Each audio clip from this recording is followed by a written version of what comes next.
Shalom en ce jour du Seigneur. Je prie que la paix de Dieu te trouve là où tu es. Je suis là pour méditer un passage avec vous qui se trouve dans Luc 14, verset 25. Jésus nous dit dans ce verset, « Si quelqu'un veut venir à moi, s'il ne hait son père, sa mère, sa femme, ses frères, ses sœurs et même sa propre vie, il ne peut être mon disciple. » C'est une parole forte. Lorsque tu la lis au début, tu es choqué, c'est vrai. Ça te donne ça provoque. Ça peut te choquer dès l'instant. Mais nous savons tous que Dieu ne peut pas contredire sa parole. Parce que Dieu nous a dit, aime ton ennemi, prie pour ton ennemi. Alors comment ce Dieu qui t'a dit, prie pour ton ennemi, prie pour ceux-là qui te persécutent, te dira ensuite de haïr, de détester ta famille. Dans le langage de l'époque, haïr veut dire aimer moins. Donc Jésus nous appelle à mettre notre amour au-dessus de tout le reste. Même nos liens les plus chers ne doivent pas passer avant notre engagement envers Dieu. Et Dieu nous invite aussi à revoir notre priorité.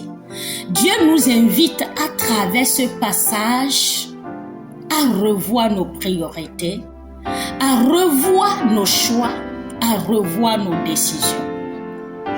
Est-ce que Jésus a vraiment cette première place dans ta vie, dans ton cœur, dans ton foyer, dans tout ce que tu entreprends?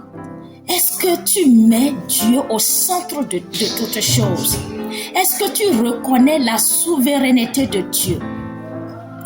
Qu'est-ce que Jésus va ensuite dire? Il dit, tu dois même haïr ta vie. Qu'est-ce qu'il dit? Lorsqu'il dit, qu'est-ce qu'il veut dire par là? Lorsqu'il dit de haïr ta vie, il ne te dit pas de te négliger. Il ne te dit pas de t'effacer. Il ne te dit pas de ne pas te valoriser. Non, c'est pas ce que Dieu te dit. Dieu veut te dire par là, il faut que, si tu veux être mon disciple, il faut que tu renonces à ta volonté personnelle et tu me laisses contrôler ta vie. Tu me laisses diriger ta vie. Tu me laisses conduire ta vie. Tu me laisses prendre le dessus, l'autorité. Tu me laisses être ton maître. Tu me laisses être ton chef. Ne sois pas ton propre chef. Ne sois pas ton propre maître. Ne sois pas ton propre conseiller. Ne sois pas ta propre sagesse. Ne sois pas ta propre intelligence. Mais laisse-moi te conduire. Laisse-moi te transformer. Laisse-moi te dire comment tu dois mener ta vie. Comment tu dois diriger ta vie. Comment tu dois diriger ton ministère. Diriger ton foyer. Diriger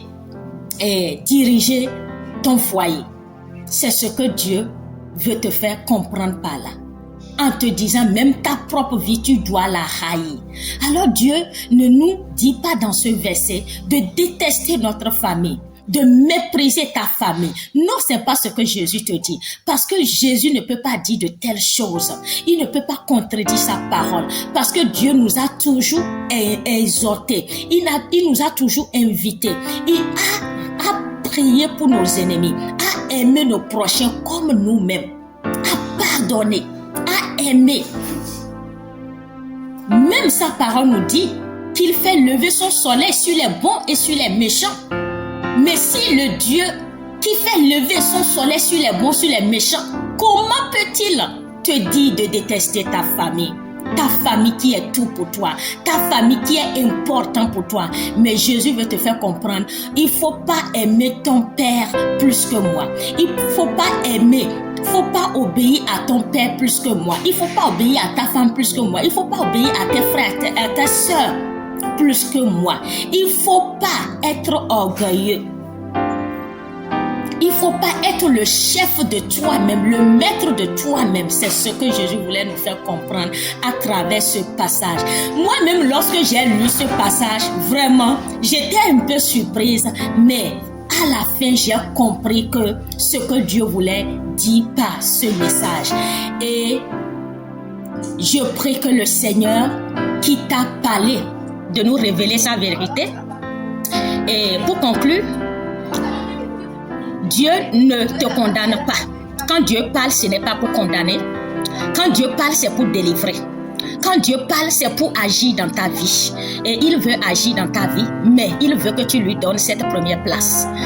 Il veut être avec toi, demeurer avec toi, mais il veut que tu lui donnes, tu lui accordes cette permission. Tu l'invites dans ta vie.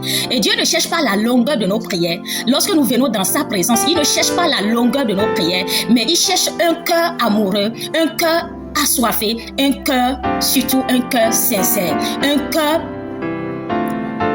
rempli d'humilité, un cœur qui cherche à se repentir, un cœur qui cherche à remettre de l'ordre dans sa vie. Et je prie que le Seigneur qui nous a parlé, qui nous a tous parlé, qui m'a parlé, qui vous a parlé, puisse nous donner cette capacité. Parce que sans lui, il est impossible vraiment d'appliquer cette parole. Il est impossible de mettre en pratique cette parole. Et je prie que le Seigneur qui nous a parlé puisse nous donner cette force, puisse nous donner cette capacité, et qu'à partir d'aujourd'hui, nous puissions le mettre à la tête, nous puissions le mettre au centre de toutes choses, au centre de nos vies, au centre de nos cœurs, de nos pensées, de nos décisions, de notre ministère. Soyez tous bénis, et je prie que le Seigneur continue de nous parler, de nous guider, de nous éclairer. Soyez tous bénis. Et que cette journée soit une journée remplie de sa puissance. Et que cette journée soit une journée où il va nous arroser de sa pluie de bénédiction, de sa pluie de délivrance, de sa pluie de restauration. Merci beaucoup.